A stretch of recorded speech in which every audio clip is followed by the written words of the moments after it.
Hi అండి. ఈరోజు వీడియోలో గోధుమ రవ్వ ప్రసాదం చూపించబోతున్నాను. మేము సాయి భజన రోజు ప్రసాదం అనేది ఎక్కువ క్వాంటిటీలో చేసామండి. ఎలా చేసామనేది ఈ వీడియోలో చూడండి. నచ్చితే ట్రై చేయండి. ముందుగా పొయ్యి మీద కళాయి పెట్టుకొని మందంగా ఉన్న కళాయి పెట్టుకోవాలండి. కొద్దిగా నెయ్యి వేసి జీడిపప్పు కిస్మిస్ కలిపి వేయించేసాము.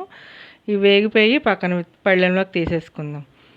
అదే నేతిలోని ఇప్పుడు బొంబాయి రవ్వ వేసుకోవాలి. నేను 3/4 కేజీ బొంబాయి రవ్వ తీసుకున్నానండి. ఆశీర్వాద్ తీసుకున్నాను అనమాట. ఇప్పుడు లో ఫ్లేమ్లోనే నేతిలో రవ్వ అంతా వేయించుకోవాలండి. ఒక 10 నిమిషాలు వేగుతుంది. 10 నిమిషాలు టైం అనేది పడుతుంది అనమాట.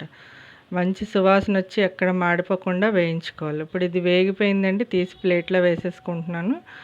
ఎక్కువ క్వాంటిటీలో చేస్తున్నాను అనమాట. ఎందుకని మీకు చూపిస్తున్నాను వీడియో. ఇప్పుడు 2 గ్లాసుల వాటర్. ఇప్పుడు పాలు ప్యాకెట్ వేసుకోవాలండి. ఫుల్ ఫ్యాట్ మిల్క్ వేసుకోండి. 1/2 లీటర్ ప్యాకెట్ వేసుకుంటే సరిపోతుంది.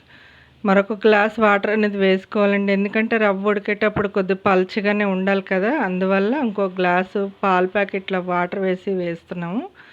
ఇప్పుడు కొద్దిగా యాలకుల పొడి వేసుకోవాలి. ఇప్పుడు 3 పావుల నూకకి కేజీ పంచదార ఖచ్చితంగా పడుతుందండి. క్వాంటిటీలో చెప్పాలంటే 4 గ్లాసులు పంచదార అనమాట.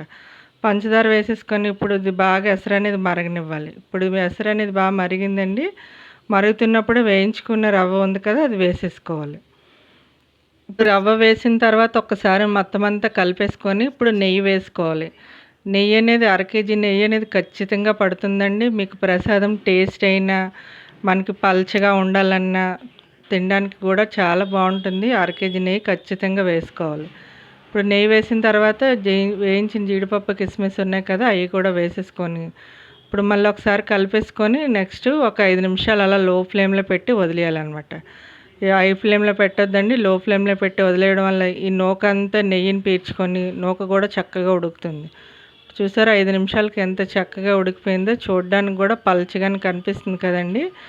అంతేనండి, గోధుమ నూకతో ప్రసాదం అనేది రెడీ అయిపోయింది. ఇది మా ఇంట్లో చేసిన ప్రసాదం. ఈ వీడియో మీకు నచ్చిందని అనుకుంటున్నాను. Thank you for watching.